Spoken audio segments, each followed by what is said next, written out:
नमस्कार, मैं हूं आपके साथ सृष्टि श्रीवास्तव। हमें तो अपनों ने लूटा, गैरों में कहाँ दम था। हमारी कश्ती वही डूबी जहां पानी कम था।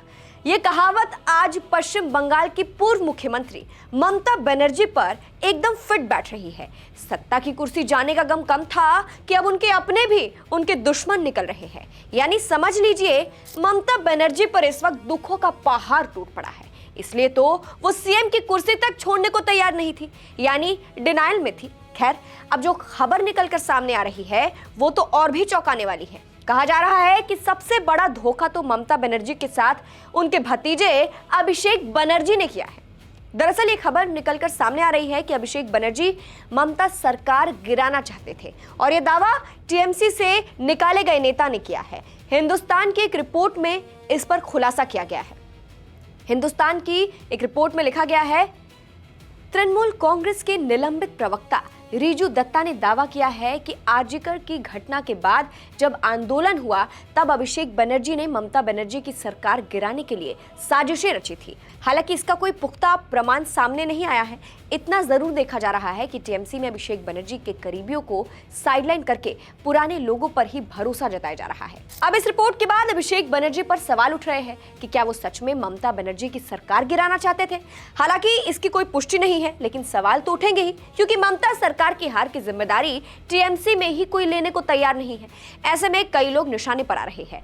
बात रीजू दत्ता की करें तो पश्चिम बंगाल विधानसभा चुनाव में तृणमूल कांग्रेस की हार के बाद पार्टी विरोधी टिप्पणी करने के आरोप में टीएमसी ने अपने 3 प्रवक्ताओं को 6 साल के लिए निलंबित कर दिया, जिसमें तृणमूल कांग्रेस अनुशासन का उल्लंघन करने के आरोप में प्रवक्ता कोहिनूर मजमूदार, रीजू दत्ता और कार्तिक घोष को निलंबित कर दिया गया था। और अब रीजू दत्ता पार्टी की पोल खोल रहे हैं और बड़े बड़े खुलासे कर रहे हैं, जिससे टीएमसी में भी हड़कंप मच रहा है।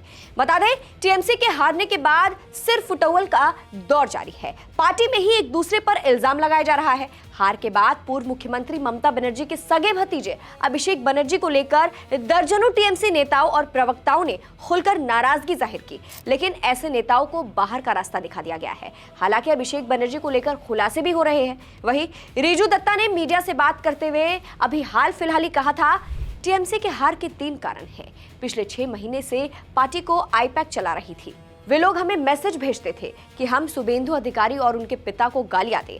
मैं प्रतीक जैन से मिलने गया और उनके ऑफिस से निकलने के दौरान अर्जुन नाम के एक व्यक्ति ने कहा कि अगर आप चुनाव लड़ना चाहते हैं तो आपको 50 लाख रुपए देने होंगे। मैंने इस बारे में पार्टी में किसी को नहीं बताया।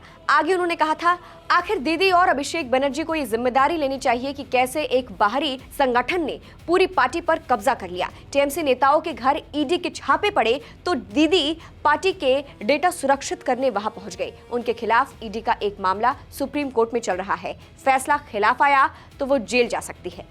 फिलहाल रीजू दत्ता के खुलासे से तो टीएमसी में बवाल मच रहा है। आप इस पूरी खबर को कैसे देखते हैं? क्या आपको भी लगता है कि अभिषेक बनर्जी ने कोई साजिश रची थी? क्या रीजू दत्ता के दावों में सच्चाई है? कमेंट करके अपनी राय हमें जरूर बताइएगा। नमस्कार।